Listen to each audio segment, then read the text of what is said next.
అది ఆ మనసును చూసి చదవగలిగిన వాళ్ళు ఉంటారు. అంతే. ఇప్పుడు ఆయనకు అటువంటి శక్తి ఉంది.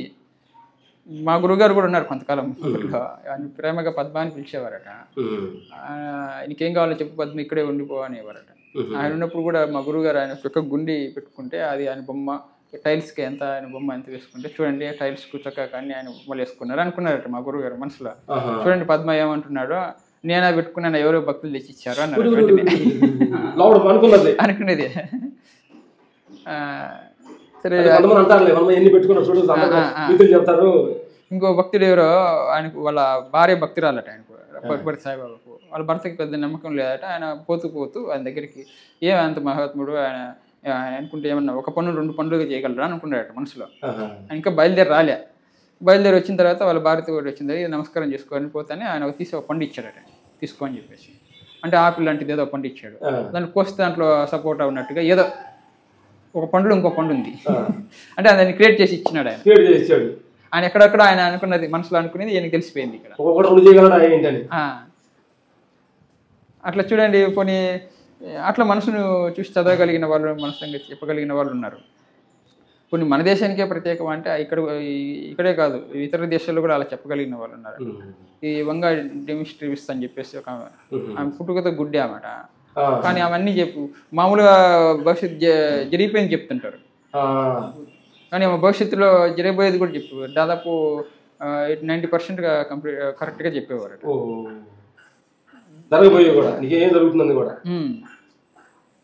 అట్లా ఒకసారి ఒక జర్నలిస్ట్ పోయి, అంటే ఈయనకి ఏం ప్రశ్నలు లేవు, ఆమె ఎట్లా చెప్తుంది ఇదంతా అని చెప్పేసి ఆమె దగ్గర కనుక్కుందామని పోయి క్యూలో నిల్చున్నారట. అందరు భక్తులు నిల్చుంటానే ఈయన కూడా దగ్గరికి పోతానే, నీకేం చెప్పవలసింది ఏం లేదు, నువ్వు వెళ్ళవచ్చు అన్నారట ఆమె. అంటే ఏం గుడ్డి ఆమె కదా, ఎట్లా తెలుస్తుంది ఏమకు అని చెప్పేసి మళ్ళీ వచ్చాడట క్యూలో. మళ్ళీ ఆయన దగ్గరికి వస్తుంది, ఇప్పుడు వచ్చావు కదా మళ్ళీ వచ్చావా అన్నారట. ఆమె గుడ్డి ఎట్లా తెలిసింది, నిజమే తెలుస్తుంది ఉన్నాయని చెప్పేసి ఆయన పక్కన నిలబడి అందరు భక్తులంతా పోయిన తర్వాత, మన ఇట్లా ఒక జనరేషన్, నేను ఇట్లా పరిశోధకుని, అంటే మీరు ఇట్లా ఇదంతా ఎట్లా చెప్తున్నారు ఏంటి అని తెలుసుకోవడం కోసం మీరు అనుమతిస్తే మా వాడిని ఒకరిని పెట్టిపోతాను ఇక్కడ, వాడు మీరు చెప్పేదంతా రాసుకుంటూ ఉంటారంటే సరే అన్నారట. అలా ఉండగా ఒక భక్తుడు వచ్చారట. వాళ్ళకి చెప్పారట, మీ ఇంట్లో 2 సంవత్సరాల తర్వాత ఒక పాప పుడుతుంది. ఆ పాపకు మళ్ళీ 2 సంవత్సరాల వయసు వచ్చిన తర్వాత ఉయ్యాల్లో ఉండగా నగల కోసం దేనికోసం హత్య చేయబడుతుంది. ఆ హత్య చేసిన వాడు ఆ ఇంటికి 10వ ఇంట్లో ఉంటాడు. పోలీసులు ఎంక్వైరీలు తెలియదు ఏమిటంటే ఆ ఇంటికి 10వ ఇంట్లో ఉంటాడు అని ముందే చెప్పేసింది. అంటే 4 సంవత్సరాల తర్వాత జరిగిపోయేదంతా ముందే చెప్పేసింది. ఇదంతా రాసుకున్నాడు ఆయన. ఆ తర్వాత ఒక 2 ఏళ్ళ తర్వాత పోయాడు వాళ్ళ ఇంటికి. పోతే ఆ పాప పుట్టి ఉంది. మళ్ళీ 2 సంవత్సరాల తర్వాత పోతే ఆ పాప ఉయ్యాల్లో ఉన్నప్పుడు హత్య చేయబడింది. ఆ పోలీసుల ఎంక్వైరీలో ఆ హత్య చేసిన వాడు ఆ ఇంటికి 10వ ఇంట్లో ఉన్నాడని తెలిపోయింది. ఇవన్నీ జరిగింది కదా. అంటే ఆ మనసు చూసి చదవగలిగినటువంటి వాళ్ళు ఉంటారు కొంతమంది.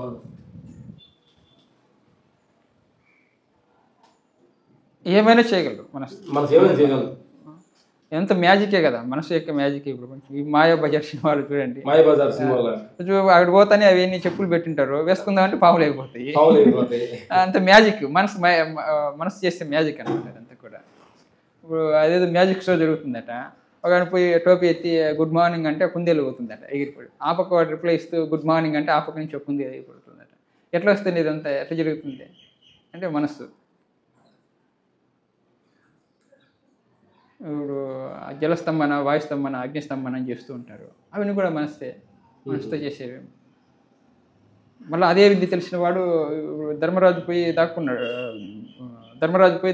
దాక్కున్నటువంటి దుర్యోధను బయటకు తీసుకొచ్చినాడు. ఆయన నీళ్ళు లేకపోయి జలస్తంభన చేసి కూర్చున్నాడు. ఇంకా ఈ ధర్మరాజు అదే విద్య తెలుసు కాబట్టి జలస్తంభాన్ని నార్మల్గా చేసి బయటకు యుద్ధం చేద్దాం అని పిలిచాడు. అంత తెలుసుకుని దాన్ని నిర్మూలన చేసే శక్తి ఉంది, మళ్ళీ దాంట్లో కూర్చునే శక్తి వాళ్ళకి ఉంది. ఇంత చేసేది కూడా మనసే. అంత గొప్ప మనసుని నియంత్రణ చేయాలంటే మనకు సాధ్యం కావట్లేదని. అది కృష్ణ పరమాత్మ అదే కదా ఏడుపు, మొదట ఏడుపుతోనే స్టార్ట్ అయింది. ఆయన చెప్తున్నాడు, నువ్వు చెప్పేదంత బాగానే ఉంది, మరి గాలిలైన మూట కట్టొచ్చు కానీ మనసు నియంత్రణ చేయడానికి చాలా కష్టంగా ఉంది అన్నాడు ఆయన. కృష్ణుని అడిగాడు. కృష్ణుడు కూడా ఒప్పుకున్నాడు. ఆయన ఒప్పుకోకుండా ఉండలేదు, ఒప్పుకున్నాడు మొదట. కానీ వెంటనే సమాధానం అభ్యాస వైరాగ్యానం తమ్ నిరోధ అని చెప్పినాడు. నిజమేనయ్యా, మనసుకు అంత గొప్ప శక్తి ఉంది, కరెక్టే, తలుచుకుంటే ఏమైనా చేయగలదు. కానీ నియంత్రణ చేయలేకపోవడం అనేది కాదు, సాధ్యమేది. నియంత్రణ చేయలేమని నువ్వు అంటున్నావే, దానికి ఒప్పుకుంటాను. కానీ అయినా సరే దాన్ని నియంత్రణ చేయొచ్చు. ఏ విధంగా అంటే అభ్యాసం వలన, వైరాగ్యం వలన అంటున్నాడు. వైరాగ్యం అంటే పట్టుదల. వైరాగ్యం అంటే ఏంటి అంటే అది వదిలిపెట్టుకోవడం అంటారు. కానీ వదిలిపెట్టి ఎక్కడ పోతావు?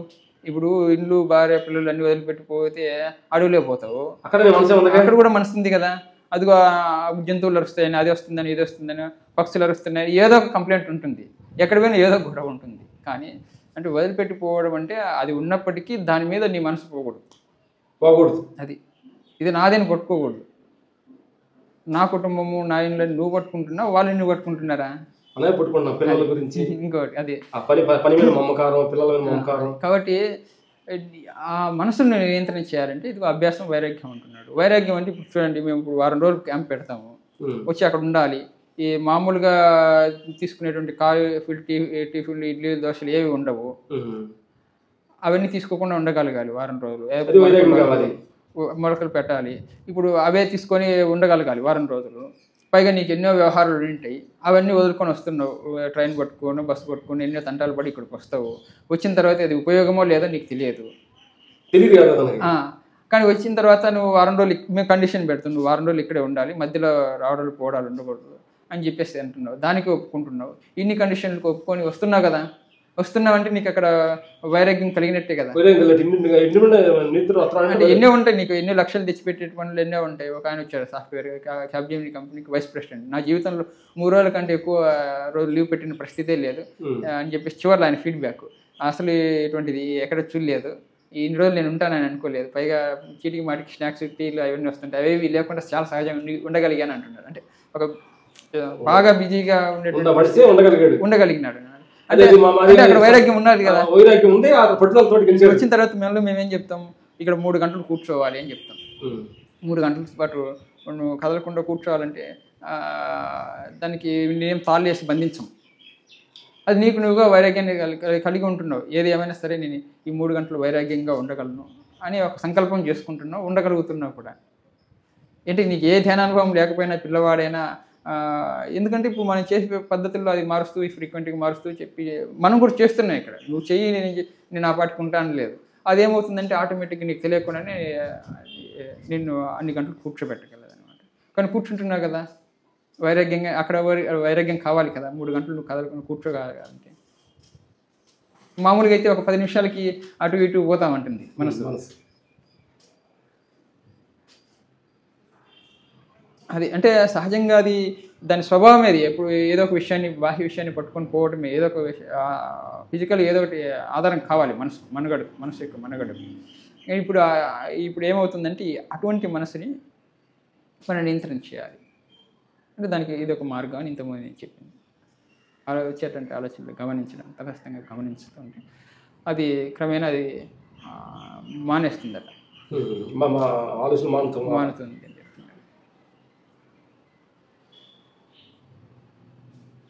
వీటన్నిటికీ ముందు ఇది కావాలి, అసలు ఈ విషయం మీద క్లారిటీ రావాలి. అసలు నేనంటే ఏమిటి, శరీరమా, మనసా, ఆత్మ? మొట్టమొదటి ఆటంకం శరీరం.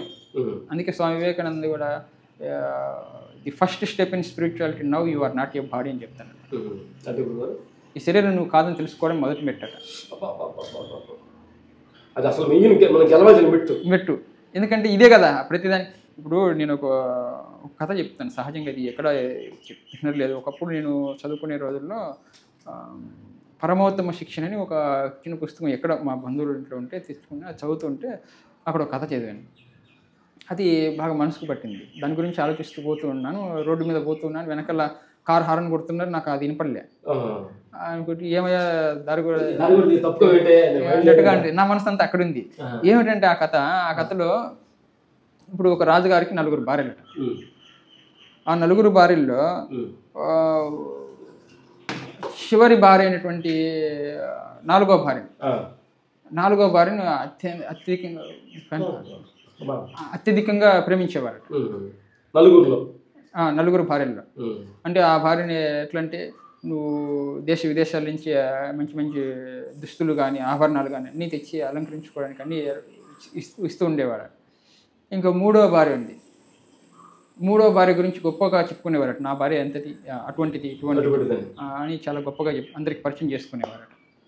ఇంకా రెండో భార్య, ఆమె కూడా జీవితంలో ఆయనకు సహాయ సలహాదారులుగా ఉంటూ వచ్చిందనమాట ఆమె కూడా. ఇంకా మొదటి భార్యను అసలు పట్టించుకునేవాడే కాదు. అయితే ఇట్లా ఉండగా ఆయన ఒకసారి ఉన్నటువంటి మంచాన్ని పడ్డాడు. ఇంక పోయేటువంటి పరిస్థితి వచ్చింది. అప్పుడు ఆ నాలుగో భార్యను పిలిచి అడిగారట, నాతో వస్తావా అంటే, నాతో చివరి వరకు నాతోనే ఉంటావు వస్తావా అంటే, అసలు ప్రసక్తి లేదని కరాఖండి వచ్చే ప్రసక్తి లేదు, ఇది అందరికంటే బాగా చూసుకునేటువంటి భార్య రాలేదు రాని చెప్పేసింది. ఇంకా మూడో భార్యని అడిగితే, నువ్వు కాబట్టి నేను ఇంకొని చూసుకుంటా పోను. ఇంకా రెండో భార్యని అడిగితే రెండో భార్య కూడా, అయ్యా నీవు జీవించినంత వరకు అంటే నీతో పాటు ఉండడం సమంజసమే, నీతో పాటు చావమంటే అది ఎంతవరకు అని అడుగుతున్నారు. ఇంకా మొదటి భార్య అడగకపోతే నేను నీతోనే ఉంటానయ్యా, నువ్వు నన్ను పట్టించుకోకపోయినా అంటున్నారట. అంటే ఇక్కడ నాలుగో భార్య అంటే ఏమిటంటే ఇదిగో శరీరమే. ఈ శరీరాన్ని కదా మన అన్నిటికంటే ఎక్కువగా ప్రేమించేది, అభిమానించేది, ఈ ఇంపార్టెంట్ వస్తువులు, మంచి మంచి దుస్తులు, బంగారు అలంకారం చేసుకునేదంతా ఇది శరీరమే నాలుగో భార్య. అది చచ్చేటప్పుడు రాదు మనతో కరాకండి, అది ఖచ్చితంగా నాలుగో భార్య శరీరం. ఇంకా మూడో భార్య ఎవరంటే మనం సంపాదించిన ఆస్తిపాస్తులు, ధనం, ఇదంతా కూడా నాకు అంత ఆస్తి ఉంది, ఇంత గొప్పగా చెప్పుకుంటా అందరు పరిచయం చేసుకుంటారు. నువ్వు పోతే ఇంకొకరు చూసుకుంటుంటే మనం చచ్చిపోయిన తర్వాత ఇంకొకరు ఇంకొకరు వస్తారు, వాళ్ళు తీసుకెళ్ళిపోతారు. ఇంకా రెండో భార్య వచ్చేసి చేసుకున్నటువంటి అర్థంకి జీవించినంత వరకు అయ్యా నువ్వు ఇది ఇలా చేస్తే బాగుంటుంది అని సలహా ఇస్తుంది భార్య. ఇంకా చనిపోయేటప్పుడు నీతో పాటు చావదు కదా, చూసుకోవాలి కదా. ఇంకా మొదటి భార్య ఆత్మ, నువ్వు పట్టించుకోమని నీతోనే ఉంటుంది అది. కాబట్టి పట్టించుకోవాల్సిన దాన్ని పట్టించుకోవడం లేదు, చివరి దాన్ని నాలుగో దాన్ని బాగా ఫస్ట్ వదిలిపెట్టేసి నాలుగో దాని గురించి మొదలు పెట్టాం కథ చెరువు దొక్కెత్తున్నాం.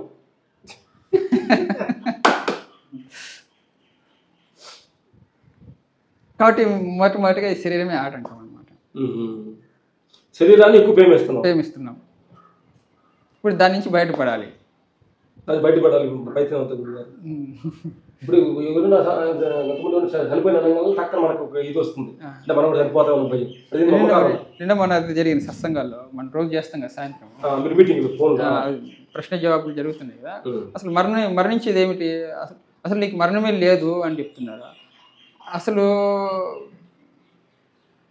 కొత్తగా చావడం ఏంటి, నువ్వు ఆల్రెడీ చచ్చావని చెప్పి కొత్తగా చావడం ఏంటి, ఆల్రెడీ నువ్వు చచ్చిపోయే ఉన్నావు. కృష్ణ పరమాత్మ కూడా అదే కదా చెప్పింది అర్జునుడికి, నా బంధువులు వాళ్ళు చేస్తారు వీళ్ళు చేస్తారు అని అనుకుంటున్నావు, వాళ్ళు ఎప్పుడో చచ్చారా నా చేతుల్లో, నువ్వు నిమిత్తం మాత్రమే, యుద్ధం జరగాల్సినంత జరిగిపోయింది, నిమిత్తం మాత్రంగా ఏదో నిన్ను పెట్టుకుని షో చూపిస్తున్నాను అంతే అని చెప్తున్నాడు. చచ్చిపోయింది.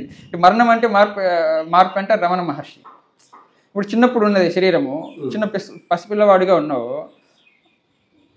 ఆ శరీరం పోయింది, చనిపోయింది, మళ్ళీ ఇంకో శరీరం వచ్చింది, యుక్త వయసులో ఉన్నటువంటి ఆ వయసులో ఉన్నటువంటి శరీరం మళ్ళీ అది పోయింది, మళ్ళీ ఇంకో శరీరం వచ్చింది, అది పోయింది, మళ్ళీ వృద్ధ శరీరం వచ్చింది, అది కూడా పోయింది. కానీ ఇదంతా పోయినా నేనున్నాను కదా, నేను ఉన్నానటువంటి ఎరుకుంది కదా. ఇప్పుడు దానికి భయపడడం లేదు కదా.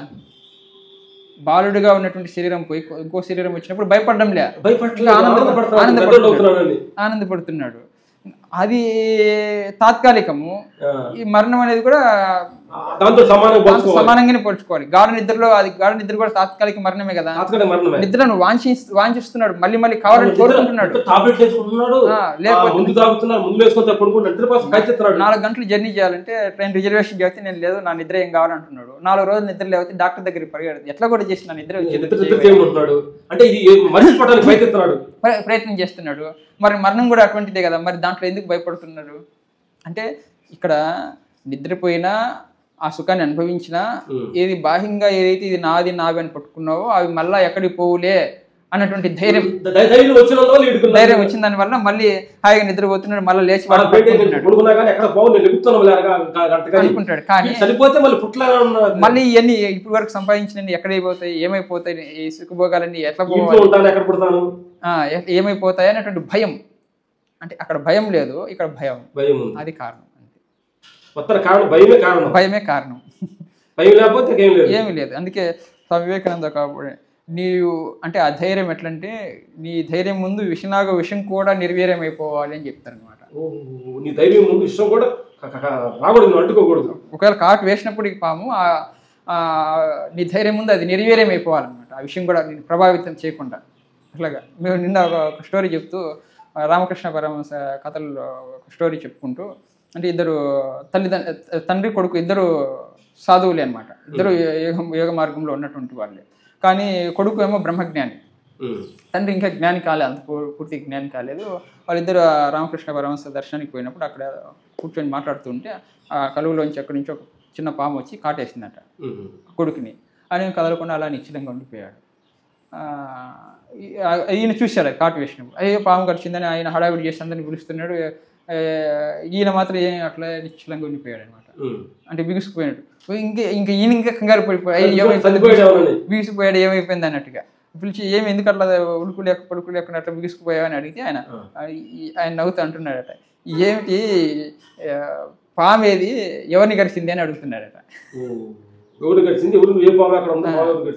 పాము ఏది, శరీరం ఏది, ఎవరిని గడిచారు అని అడుగుతున్నాడు. ఆయన తేడాలు ఏమి లేవు, ఆయన నిశ్చలంగా ఉండిపోయాడు, హాయిగా ఆనందంగా ఉంటున్నాడు అనమాట.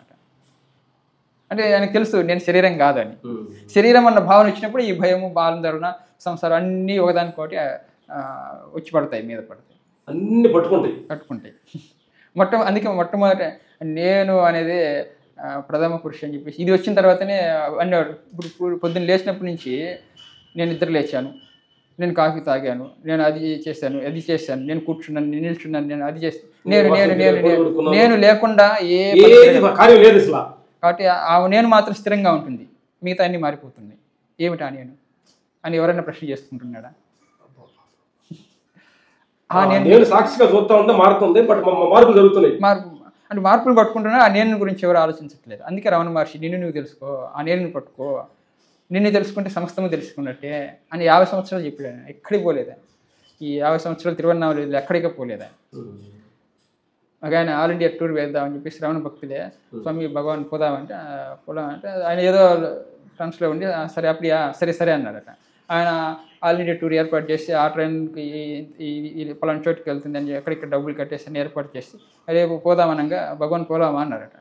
ఆయన ఎంగి పోరా ఎడం ఎంగి అన్నారట. ఎక్కడికి పోవాలి, స్థలం ఎక్కడుంది అన్నారట. ఎక్కడికి పోవాలి, స్థలం అంతటా నేనుంటే ఇంకెక్కడికి పోయేదని. అంటే ఆయన గుండె అయినంత పని అయిపోయింది. అంటే ఇన్ని ఏర్పాట్లు చేసి ఆల్రెడీ ఇప్పుడు రమణ మహర్షి కోసం ఎవరు వస్తారు ఇక్కడ భక్తులు, వీళ్ళకి స్వామి లేరని నిరీక్షణ. పోనీ ఆయన పోయారనుకో, ఆయనతో పాటు ఆయన భక్తులు అంతా ఉంటారు కదా, ఒకరింటికి పోతారు, మా ఇంటికి రాలేదని ఇంకో భక్తులు, ఇదో పెద్ద వ్యవహారము. ఇవన్నీ ఆయన దృష్టి పెట్టుకుని ఎక్కడ పోయిండేవాడికి, ఆయన ఎక్కడికి పోలేదు, 50 సంవత్సరాలు ఇక్కడే ఉన్నాడు. ఈ నేను గురించే మాట్లాడేవాడు. అసలు నేను లేకుండా ఏ పదము వాడట్లేదు కదా, అసలు ఆ నేను ఎవరు అని ఎవరైనా ప్రశ్నించుకుంటున్నాడా? నేనంటే శరీరం అనే పట్టుకుంటున్నాడు దృఢంగా, గాఢంగా. ఈ శరీరం అని పట్టుకుంటున్నాడు మొట్టమొదటిగా, దాంతోపాటు నాది వస్తుంది, నా ఇల్లు, నా సంసారం, నా అన్ని పేరు ప్రఖ్యాతలు, ఇవన్నీ అన్నీ దాని వెనకాల వచ్చేస్తాయి. ఇప్పుడు నేను అన్నప్పుడు కర్తవ్యం వచ్చేస్తుంది, నాది అన్నప్పుడు కర్తవ్యం, నేను చేస్తున్నాను అన్నప్పుడు కర్తృత్వ భావన వస్తుంది. కర్తృత్వ భావన వచ్చినప్పుడు నేను చేస్తున్నాను అన్నప్పుడు దాని యొక్క ఫలితం మంచి చెడు చేస్తాం కాబట్టి దాని యొక్క ఫలితం కూడా నేను అనుభవిస్తున్నాను. అలా సుఖం వచ్చినా ఆనందంగా గడుపుకుంటున్నా, సంబరాలు చేసుకుంటున్నావు, దుఃఖం వచ్చినా దాన్ని అనుభవిస్తున్నావు. ఎందుకంటే నేను కర్తను అనుకుంటున్నా కాబట్టి. అందుకని మొట్టమొదటి నిష్కామ కర్మయోగం గురించి ఈ కర్తృత్వ భావన పెద్ద ఆటంకము. కర్తృత్వాన్ని వదిలిపెట్టాలని చెప్తారు రమణ మహర్షి. మరి ఎలా చేయాలి అంటే కర్తృత్వాన్ని లేకుండా భగవదార్పితంగా చేయాలి. అయ్యా ఇది నీదయ్యా, మంచి చేసావు, సరే నీది అని ఆయనకు సమర్పించు, అప్పుడు నువ్వు హాయిగా ఉంటావు. చెడు చేసావు, అయ్యా నాదేం లేదు, అంత నీదే అనేది ఫలితం కూడా అంతే. అప్పుడు నీకేమంటదు, నువ్వు తటస్థంగా ఉండిపోతావు. కానీ అది రాదు. ఏం చేసినా నేను చేసిన, నేనే అంటాం. కష్టం వచ్చినప్పుడు కష్టం అనుకుంటాను. సుఖం వచ్చినప్పుడు హాయిగా ఉన్నానులే, నేను మంచి పని చేశాను, నేను మంచి పని చేశాను, మెచ్చుకుంటాను. అందరూ మెచ్చుకుంటున్నారు. ఏదో తప్ప తిడతా ఉంటాను అనుకో, దాక్కుంటాడు పోయి అప్పటికూడదు. మీడియా గురించి తప్పులు చేస్తుంటారు ఎవరన్నా ఇట్లా రాజకీయ నాయకులు సంథింగ్, పోయి టీవీ తీసుకుంటారు, రావద్దు అంటారు. ఏదో మంచి పని చేశాను అనుకో, అది నేను చేశాను, నేను చూస్తాను అట్లా. అంటే ఆ విధంగా ఎంత సుఖాలను అనుభవించు, స్వర్గలోక భోగాలు అనుభవించు, కానీ అక్కడ ఫలితం అనుభవించాల్సింది ఎంతకాలం అంటే అక్కడ కూడా పుణ్యకాలం క్షీణించేంత వరకు ఆ సుఖాలు కూడా మళ్ళీ నువ్వు మానవ లోకంలో వచ్చి పడాలట. అదే లక్ష్మణులు అరణ్యాల్లో తిరిగేటప్పుడు ఒక మహాత్ముని కలిసినారనమాట. కలిసే టైంలో ఇంద్రలోకం నుంచి ఒక దేవతలు పంపించారు. ఆయన తపస్సు చేసుకుంటుంటే వాళ్ళు వచ్చి స్వామి ఇంద్రుడు పంపించారు మిమ్మల్ని ఇంద్రలోకం తీసుకు. ఎందుకు? ఏముంది, మీరు గొప్ప పుణ్యం సంపాదించుకున్నారు, సుఖాలు అనుభవించండి. ఎంతకాలం అని అడిగారట ఆయన. ఎంతకాలం ఏముంది, మీ పుణ్యకాలం క్షీణించేంత వరకు, ఆ తర్వాత ఏంటంటే మళ్ళీ వచ్చి ఇక్కడ పుట్టాల్సింది. అట్లాంటి దానికి నేను రావడం ఎందుకయ్యా, ఇక్కడే ఉండి తపస్సు చేసుకుంటే ఇక్కడే ఉండి పుణ్యకాలం కరిగే వరకు అయిపోతారు కష్టాలే. అట్లా దానికి నాకు స్వర్గ సుఖాలు ఎందుకు, అక్కర్లేదు పో అని పంపించేసి అక్కడే ఉండి ఆయన యోగం చేసి శరీరాన్ని త్యజించేసి ముక్తిని పొందారు. అటువంటి గొప్ప దుర్లభమైనటువంటి జీవితం ఈ మానవ జన్మ. ఇప్పుడు ఇక్కడ ఈ జన్మలోనే ఇప్పుడే ఎందుకు మనం అలా వండుకూడదు? సుఖాలు ఎందుకు కావాలి, ఎందుకు కావాలి, దుఃఖాలు ఇష్టాలు ఎందుకు తీసుకోకూడదు? విషయం అంతా తెలుసు, తెలియదు లేదు. సుఖమహర్షిలాగా ఆయన భర్త ఆయన జ్ఞాని అనమాట. అట్లాంటి వాళ్ళు 9 మంది ఉంటారంటారు. అయినప్పటికీ ఆయన తండ్రిని పోయి అడిగారు అనమాట వ్యాస భగవాన్ని, అంతిమ సత్యం ఏంటి, వాట్ ఈజ్ అల్టిమేట్ ట్రూత్ అని చెప్పేసి. ఆయన చెప్పాడు, ఉన్నది ఒకటే సత్యం, ఒకటే నిత్యము, అదే బ్రహ్మము, బ్రహ్మ సత్యం జగన్ నిమిత్య అని చెప్పినాడు. ఆయన అనుకున్నాడు అనమాట, అరే ఇది నాకు ముందే తెలుసు కదా, ఈయన కొత్తగా చెప్పినట్టు చెప్తుంది. తండ్రి కాబట్టి మమకారం, తండ్రి మమకారం అడ్డు వచ్చింది. రోజు చూసేవాడు కాబట్టి పెద్దగా నాకు తెలిసిందే అని చెప్తున్నాడు అని మనసులో అనుకున్నాడు. ఆయనకు తెలిసి తండ్రిని కాబట్టి అనుకుంటున్నాడు అని చెప్పి, అది నాకు తెలిసింది నేను చెప్పాను, ఇంకా నీకు వివరంగా కావాలంటే జనక మహారాజు అని అంటాడు, ఆయన దగ్గరికి పో, ఆయనకి వివరంగా చెప్తారని చెప్పాను. అయితే ఇప్పుడే పోతా అని చెప్పేసి బయలుదేరిపోయాడు. పోతే ఆయనకు ముందే ఇన్ఫర్మేషన్ వెళ్ళింది, ఇట్లా వచ్చాడు జనక మహారాజు చెప్పారు. అవునా వచ్చాడా, అయితే ఆపేసి గేట్ దగ్గరే ఉండనివ్వండి అని చెప్పేసి వారం రోజులు ఆపేశాడు. ఈయన కూడా ఏం కోపలేదు, నిరాశపడలేదు, నేను ఇంత గొప్ప మహర్షిని గోచిపోలేదు, నేను వస్తే పట్టించుకోలేదు అని అనుకోలేదు. ఓపికగా ఉన్నాడు వారం రోజులు. మళ్ళీ వారం రోజులు లోపలికి పిలిచి అది పెట్టే మంచి మంచి పదార్థాలు పెట్టండి, మంచి మంచి వినోదాలు చూపించి, మంచి మంచి సుఖాలు ఇవ్వండి అంటే ఇస్తున్నారు. ఆయన మంచి వినోదాలు చేసి చూపి అంతా రాజ్యం కదా, అన్ని రకాల సుఖాలు చూపించారు, మంచి మంచి పదార్థాలు పెట్టారు. ఈ పదార్థం బాగుంది, నాకు మళ్ళీ మళ్ళీ కావాలని అనలేదు, ఇది బాగలేదు నాకు వద్దని లేదు, దేనికి రియాక్షన్స్ అయితే లేవు, తటస్థంగా ఉన్నాడు. ఆ తర్వాత మళ్ళీ పిలిచి అడుగుతున్నాడు, పొందగలిగిన సకల కోరికలు కలవాడ ఏమిటి నీ కోరిక అని అడుగుతున్నాడు. అంటే కోరికలే లేవని అర్థం. అంటే నువ్వు ఏది కోరితే అది ఇప్పటికీ పొంది. మా గురువు గారికి చెప్పేవారు యోగిరామయ్య, మా రమణ మహర్షి శిష్యులు యోగిరామయ్య గారు ఇది ఉత్సాహంగా చెప్పేవారు, పొందగలిగిన సకల కోరికలు కలవాడు ఏమిటి నీ కోరిక అని అడుగుతున్నారట. ఏ కోరికలు లేవు కదా, నీకు ఇంకేం కోరిక మిగిలిందా అని అర్థం. ఏది కోరితే అది ఇప్పటికీ పొంది ఉన్నావు కదా, నీకు ఇంకేం కోరిక మిగిలింది ఆయన మళ్ళీ ఇదే ప్రశ్న వేశాడు. అంతిమ సత్యం ఏమిటి, అంతిమ సత్యం అది నేను తెలుసుకోవాలనుకుంటున్నాను. ఏమిటి సత్యం అంటే ఏమిటి, నిత్యమైనది ఏమిటి అంటే అదే సత్యమైనది నిత్యమైనది ఒకటే, అదే సచ్చిదానంద పరబ్రహ్మం, బ్రహ్మ సత్యం జగన్మిత్య అని తెలియజేస్తారు. అప్పుడు కరెక్ట్, ఓకే ధన్యవాదాలు, నాకు పుట్టుకతోనే తెలుసు, మా తండ్రి చెప్పారు, మీరు కూడా క్లారిఫికేషన్ కన్ఫర్మ్ నాకు తెలుసు, తండ్రి చెప్పింది తెలిసింది, ఉన్నది ఒకటే, ఎవరు చెప్పినా అదే అని ప్రతి దగ్గర తెలుసు, కానీ దాన్ని ఒప్పుకోవద్దు. ఒప్పుకొని దాన్ని ఆచరణ రావాలి. ఆచరణ మొదట ఒప్పుకుంటే దాన్ని జీవించడానికి కొంత ప్రయత్నం చేస్తాం. మొదట నువ్వు ఒప్పుకోకపోతే ఆ పని గురువు దైవం చేసే పని ఏంటంటే అదే మనం మర్చిపోయిన దాన్ని గుర్తు చేస్తాం, అదే నువ్వు ఇది కాదు ఇది అని చెప్పేసి. మన శరీరం పట్టుకున్నాం, ప్రపంచాన్ని పట్టుకున్నాం భ్రమ వల్ల. నువ్వు భ్రమలో ఉన్నావు, ఆ భ్రమను తొలగిస్తే బ్రహ్మంగా ఉంటావు అని చెప్పేసి చెప్పే గురువు చేసే పని. సద్గురువు అంటే నిజమే సత్తుని ఎరిగినటువంటి వాడు సద్గురువు. అంటే దేశం మొత్తం మీద గురువులు ఉంటారు చాలామంది, వాళ్ళంతా చేసేది ఏంటంటే మామూలుగా సంస్కృతం ఇంకోటి విషయాలు దాంట్లోనే దీంట్లో ఎక్స్ప్లెయిన్ చేసి చెప్తారు. ఇది కాదు జ్ఞానం, లోపల నుంచి రావాలి. నువ్వు ఆచరణాత్మకంగా ఇప్పుడు నేను 3 గంటలు కూర్చుంటూ నువ్వు కూర్చోవా అంటే సరే, నేను నీకు చెప్పేసి నువ్వు 3 గంటలు కూర్చో, నేను మళ్ళీ పని చూసుకొని వస్తా అంటే నువ్వు కూర్చోగలవా? నేను నేర్చుకోవాలి. అది కాబట్టి మొదట ఆచరణ ప్రధానం. ఆచరణ తెలుసుకోవడం సులభం, ఎవరైనా అర్థమవుతుంది. ఇప్పుడు మీడియానే ఫోన్ పట్టుకుంటే ప్రపంచం అంతా ఫోన్లోనే ఉంది. ఏ విషయం కావాలన్నా క్షణాల్లో వచ్చేస్తుంది. ఇంకా కొత్త కొత్త టెక్నాలజీలు వస్తున్నాయి. గురువుతో పనే ఉంది, తెలుసుకోవడానికి ఈజీ. ఆచరణ పెట్టినప్పటికే నువ్వే చెప్పేస్తావు. నువ్వు అంత ఆ గురుగారితో నీకేం పని, నేను కూర్చొని నేను చెప్తాను చెప్పేస్తావు. నువ్వు ఒక 4 మంచి విషయాలు చెప్పావంటే ఆ గురుగారు ఎంత గొప్పగా చెప్పారని చెప్పేసి సాష్టాంగ నమస్కారం చేసి నీకు ఒక పీట వేసి కూర్చోబెడతాడు. చెప్పడానికి ఈజీ, కానీ జీవించడం కదా ప్రధానం. మేము కూడా కొన్ని విషయాలు కూడా మా యూట్యూబ్లో కానీ మీ మీటింగ్లో చెప్తున్నాం, మా అమ్మడికల్లాగా చెప్తున్నాం. అంటే అది మాకు షూటింగ్లో కొన్ని ప్రాక్టీస్ కథలు చెప్పకపోయింది. ఆ చెప్పిన వల్ల ఒక్కొక్కమంది వాళ్ళు నిజంగా వీళ్ళంతా జ్ఞానం వచ్చి చెప్తున్నారని కొంతమంది అనుకుంటుంటారు. యాక్చువల్ అంత జ్ఞానం మాకు లేదన్న సంగతి మాకు తెలుస్తుండదు. బట్ ఎదుటి వాళ్ళకి అర్థం కాదు. కానీ సరే వాళ్ళు విన్నారు, మనకు తెలిసిందో చెప్తున్నారు. కొంతవరకు మనకు తెలియపోయినా బట్ వాళ్ళతో ఫాలో అవుతారండి. బట్ లోపల అర్థమవుతుంది, నాకు ఏదని మాకు అర్థమవుతుంది. మనం క్లియర్ అవ్వకుండా చెప్తున్నాం అన్న సంగతి మనకు అర్థమవుతుంది. ఇది ఉండదు. ఇప్పుడు 12 గంటలు కూర్చుంటే చాలా గొప్పగా జరుగుతుందా అని చెప్తాము.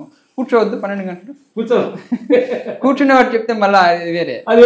ఒక గురువు గారు దగ్గరికి పోయి ఒక ఆయన గుళ్ళో ప్రసాదం ఇచ్చేవారట రోజు. అంటే కొన్ని ఉదాహరణలు చెప్తున్నాను, అంటే ప్రాక్టికల్గా చెప్పేదానికి. ఇప్పుడు ఆయనకు గుళ్ళో ప్రసాదం రోజు పెట్టేవారట. ఆయన ఎక్కడ పోయేవాడు కాదు, ఆ ప్రసాదం తిని అక్కడ కూర్చునేవారు. నేను మేనేజర్ మారాడు తర్వాత, ఎందుకు ఈయనకు రోజు ప్రసాదం ఎందుకు పెట్టాలి ప్రత్యేకంగా అని చెప్పేసి పెట్టాలని చెప్పేసి ప్రశ్నించి పెట్టడం మానేసిన తర్వాత విషయం చెప్పారు. ఆయన ఎక్కడ పోడు ఏంటి అంటే ఏమైనా పెద్ద విషయమా, గొప్ప విషయం అన్నట్టు కూర్చునేవాడికి ఎందుకు ఏదైనా పెద్ద విషయం అన్నట్టుగా. మళ్ళీ ఆయన సరే నువ్వు కూర్చుని చూడన్నట్టుగా చెప్తే ఆయన కూర్చున్నాడు. ఇప్పుడు ఒక 10 నిమిషాలు కూర్చున్నాడు, ఓకే బాగుంది. 20 నిమిషాలు కూర్చున్నాడు, ఒక అరగంట తర్వాత లేచి వెళ్ళిపోయాడు. నిజమేనయ్యా కూర్చోవడం ఎంత కష్టమో అర్థమవుతుంది అని చెప్పేసి ఆయన కూడా నెక్స్ట్ వచ్చిన వాడు కూడా ఇంకా మళ్ళా కంటిన్యూ పెట్టాడు. కూర్చోవడం కష్టమో తెలియదు కూర్చోడమే కదా పని ఏంటి అంటారు, అంతే. నువ్వు కూర్చొని చెయ్యి తెలుస్తుంది. ఇంకొకటి ఒక సాధువు వచ్చేసి పక్కన ఏదో పాఠశాల ఉంది, వేద పాఠశాల లాంటిది, ఏదో పాఠాలు చెప్తున్నారు భగవద్గీత లాంటిది. ఈయన రోజు ఎదురు కూర్చో ఉంటాడట.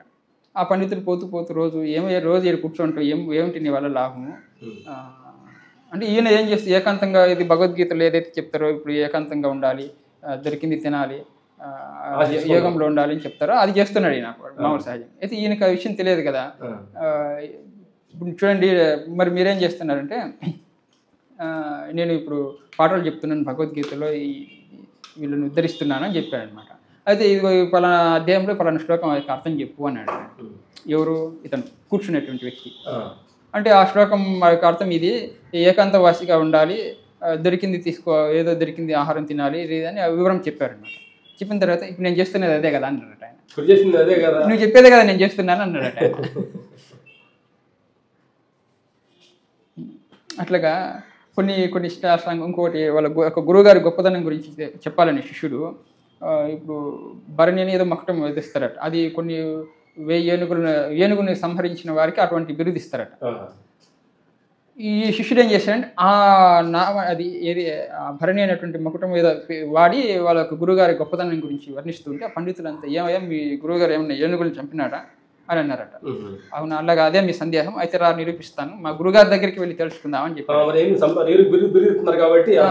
అంటే సరే అని చెప్పేసి అందరు పోయారట.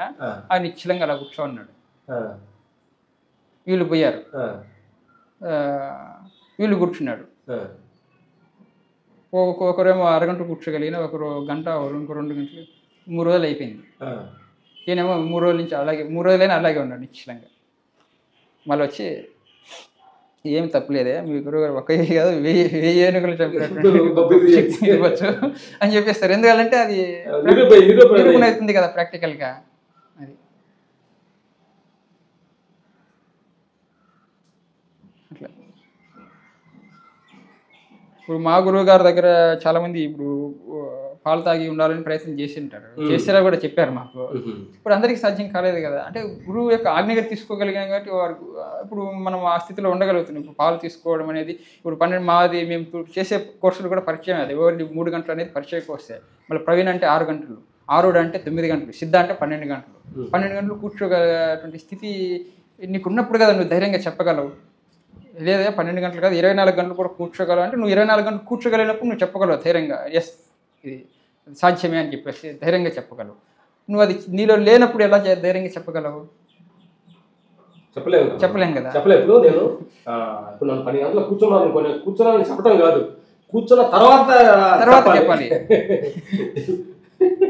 చాలా మంది మీటింగ్స్ చాలా మంది కూడా ఏంటంటే కూర్చుంటే మధ్యాహ్నం సంగతి ఇల్లు చెప్తున్నారు. ఇప్పుడు ఇందాక చెప్పారు, నేను ఉదయం 3 గంటల నుంచి మధ్యాహ్నం 3 గంటల వరకు ఇప్పుడు 3 ఏళ్ళు చేసిన పని అది ఎక్కువ గంటలు.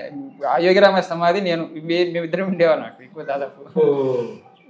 నాకు ఆ పరిస్థితి తెలుసు కాబట్టి అది సులభం, అదేం పెద్ద కష్టమేం కాదని నేను చెప్పగలను.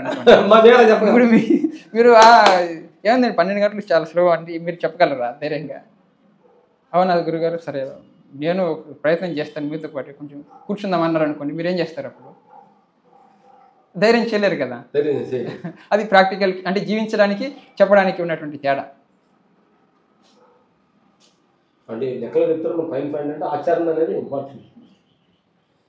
ఊరికి వింటున్నాం కానీ బుక్కులు చదువుతున్నాం కానీ వింటున్నాం కానీ మాట్లాడినాం కానీ ఆచరణలో రాదు. అందుకే అది మా గురువుగారు ఒక మాట చెప్తారు, నువ్వు 12 గంటలు రోజులో 12 గంటలు కూర్చునేటువంటి స్థాయికి చేరుకుంటే అసలు పుస్తకాలు చదవాల్సిన అవసరమే లేదంట. నేను ఈ పాయింట్ నేను రాసిన ప్రజ్ఞాబంధం అనే పుస్తకం రాశాను, ప్రింటింగ్లో చెప్పాను కదా. అది ఇంకా ప్రింటింగ్లో ఉన్నాయి.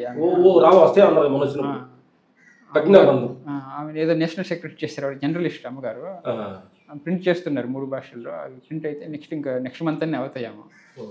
దాంట్లో రాశాను ఈ పాయింట్ కూడా.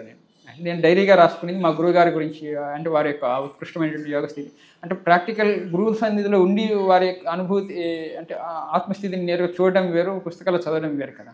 ఇప్పుడు నేను మా గురువుగారి తర్వాత షోడశ పూజ అంతా చేసి వారి గదికి వెళ్ళినప్పుడు ఒక పుస్తకం ఓపెన్ చేశాను అనమాట. అందులో చదువుకున్న మా గుర్తుగా ఒక పేపర్ పెడతాం కదా, ఓపెన్ చేస్తే యోగ తారా వల్ల ఒక విషయం వచ్చింది, మనోన్మని, యోగ నిద్ర, ఇట్లాంటి విషయాలన్నీ గురించి చదువుతుంటే నేను ఆశ్చర్యపోయాను, అసలు స్టన్ అయిపోయాను. అరే ఏంటిది ఆశ్చర్యం అంటే మా గురువు గారి విషయంలో ముందుగా జరిగింది, అది ప్రాక్టికల్గా నేను చూశాను, వారి విషయంలో చూశాను.